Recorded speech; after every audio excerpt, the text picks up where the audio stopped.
Okay, I have a huge glowing orb above my head. I don't know if I'm about to. Hopefully, I won't be sucked up into some alien spaceship or something anytime soon here. And this is probably a really low quality tape.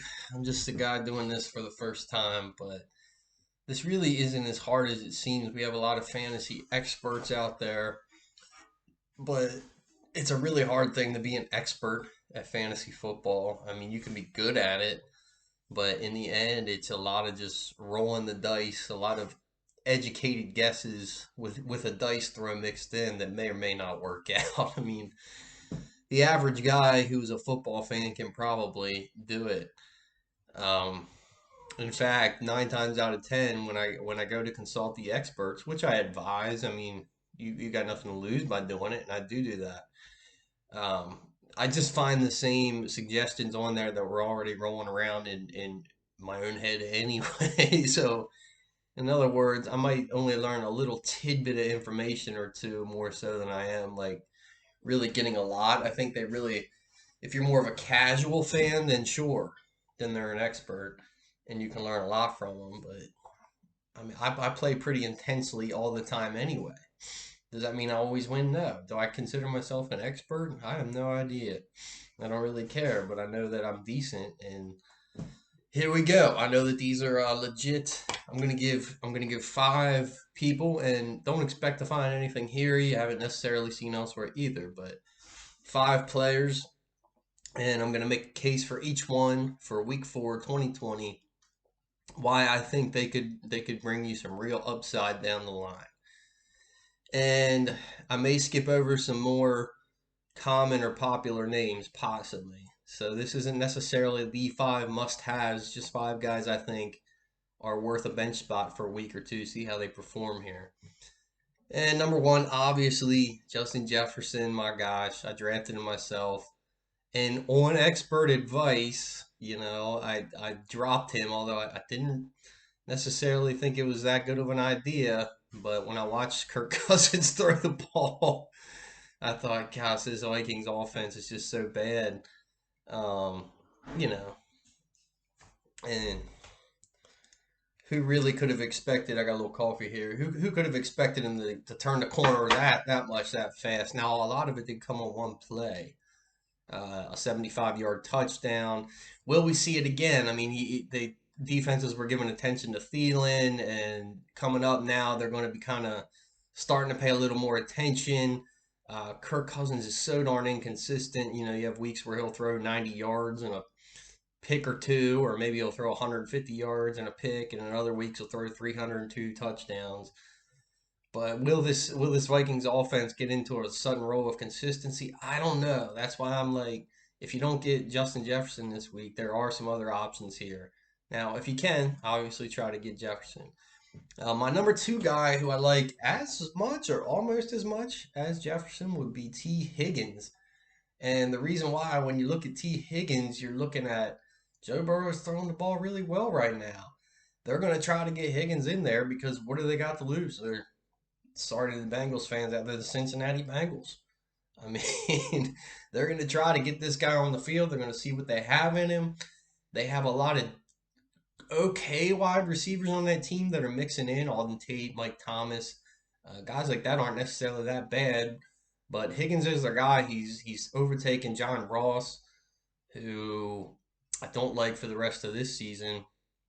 And AJ Green showing signs of does he hasn't anything left? Is he too injured to really play? What is left for AJ Green? And then you have one guy I still do like is I can't think of his name right now. Tyler Boyd. Tyler Boyd is still a good play, but Higgins had 2 touchdowns. He's a big, tall receiver around the red zone, a good red zone threat. And like I said, they're going to have to work him in because why wouldn't they? There's no logic to say, oh, let's just keep T. Higgins on the bench. No, they have to play him. So I expect, and Burrow's throwing the ball well. So why not, right? Okay, number 3 I have is Brandon Aiyuk. And I actually, on my own team, I play in 3, 4 leagues, but I have one like main league. I take one league more serious than the other ones. And on that particular team, I have Aiyuk. I dropped him and I picked him back up last week. It was funny because I was sitting there. I was like, who do I always have this one extra roster spot. I'm like, who do I want to put in there? I was like, I don't know. Right before the game, Jefferson slash Aiyuk. And really, they were both winners, but Jefferson was the bigger winner. So I went with Aiyuk. I have him now. Looks good. He's involved in the running game. He is incredibly fast. If you watch, I watch a lot of film on, especially on the younger players. Man, he has speed. I don't even know how to describe it. As soon as he gets the ball, it's one of those like, yeah, that kind of speed. It's not just, it doesn't necessarily like jump out on the page at you, but when you're watching his film, you're like, okay, he was right there and now he's all the way up there. I guess you can call it sneaky speed. I couldn't really find the word for it. And also he caught 4 or 5 passes. He had almost 90 yards. Nick Mullins is in there right now, had a connection with him. Garoppolo will be back. But who else do the 49ers have? It's another situation like with T. Higgins. They have nothing to lose by getting Brandon Aiyuk in there. He's a real playmaker with the ball in his hands, short passes, yards after the catch. He caught the in route, the 10, 12, 15-yard in route a couple of different, 3, 4 different times in this game, it seemed. And there was a lot to like with him, and he scored a touchdown on a handoff. So one of them kind of players, and that leads me perfectly into, well, that'll be number 5. Number 4, this one's a little bit deeper sleeper, but why not? Andy Isabella in Arizona. They're throwing the ball all over the place. Kyler Murray's the real deal. He can get the ball to 3, 4, 5 different receivers. He's spreading it out. Another big reason you got Larry Fitzgerald kind of at the end of his career. How much does he really have left? Is he going to see the field? He's not doing a whole lot right now. Arguably, you could put him up there with Jerry Rice almost. In the top five, 6 receivers of all time. But sadly, all good things must come to an end, and it's probably getting close to that time for Fitzgerald. So what do you have beyond Fitzgerald? Obviously, you have Hopkins, so we don't even need to discuss that. Yeah, Hopkins is going to get a lot of work. But who's going to fill in after? It's either going to be Isabella, Kirk, or Fitzgerald. Isabella just caught 2 touchdowns. In his rookie season, he made some huge, 80-yard type of plays. This is a guy, I think, he looked good on Sunday. This is no guarantee. Are they going to put Kirk back in there? But what is Kirk, well, they call it the "What have you done for me lately" league, and it's certainly what has Kirk done lately? Not anything recently of note. So they're getting more production out of Isabella than they are out of Kirk. Why not take your chance there and say, hey, Isabella could potentially wind up the number 2, or at worst, the number 3 option on this team that's throwing the ball a lot, that has a good quarterback, that's in a lot of shootouts, throwing the ball up and down the field. Why not give Isabella a try? 2 touchdowns last week. If he can get you that 50 yards, 60 yards, or if he hits that 80-yard play and he takes that to the house, there's 14 points right there, roughly. Um, I like Isabella. And along the lines of Aiyuk, who I talked about just a minute ago, Shenault, same type of player. Get the ball on his hands short. Let him do something. This is with Jacksonville, Laviska Shenault, rookie, but he's been involved in the rushing game. He's been involved in the short passing game. He scored 1 touchdown already. Minshew's looked pretty good. He had this hiccup here week 3. He didn't look good at all.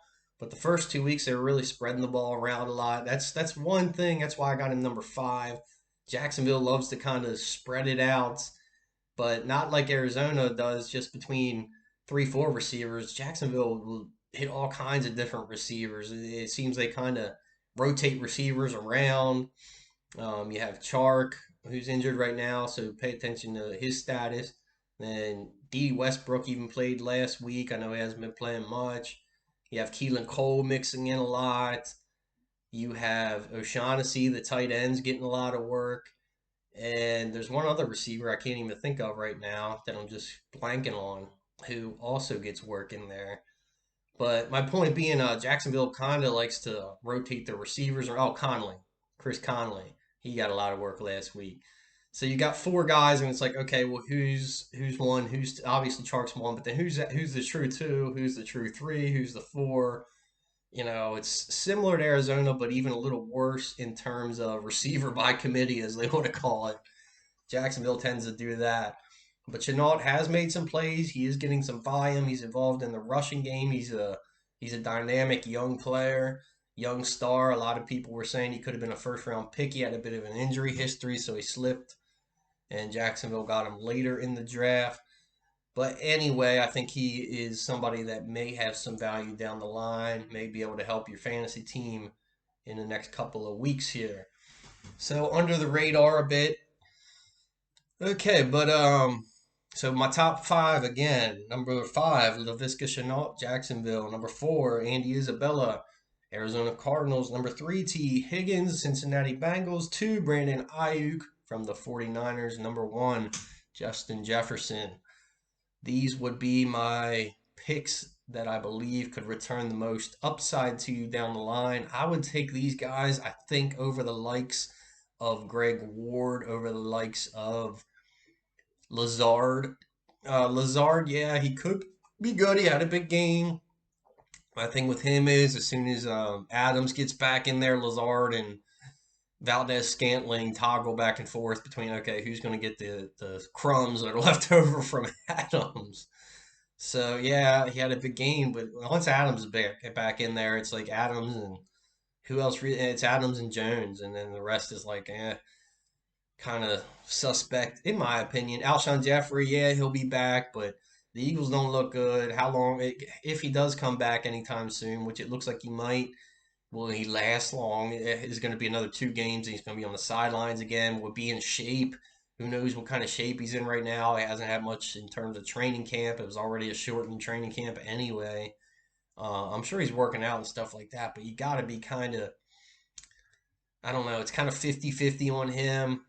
You take the gamble. I'm not saying necessarily don't, but it's a big gamble trying to go with Jeffrey, especially in terms of he could just get re-injured again. And then you have who else was out there that people were looking at a lot? There was another guy. Um, I would say hold on to Russell Gage. Gage suffered a concussion. It'd be tough because he's kind of on that borderline, but Russell Gage seems to be pretty involved in the offense. I'm not sure I would drop him for any of these guys aside from Jefferson, maybe. But I kind of like Russell Gage moving forward, especially Jones has been banged up, and who knows where he's at in his career. He's been around a long time. So yeah, I like all these guys in favor of Greg Ward. I like him in favor of Lazard and guys like that are also going on the waiver wires this week. Um, I think take your chances with upside. I love to chase upside in fantasy football because mediocre doesn't usually get it done. So, all right, there's that.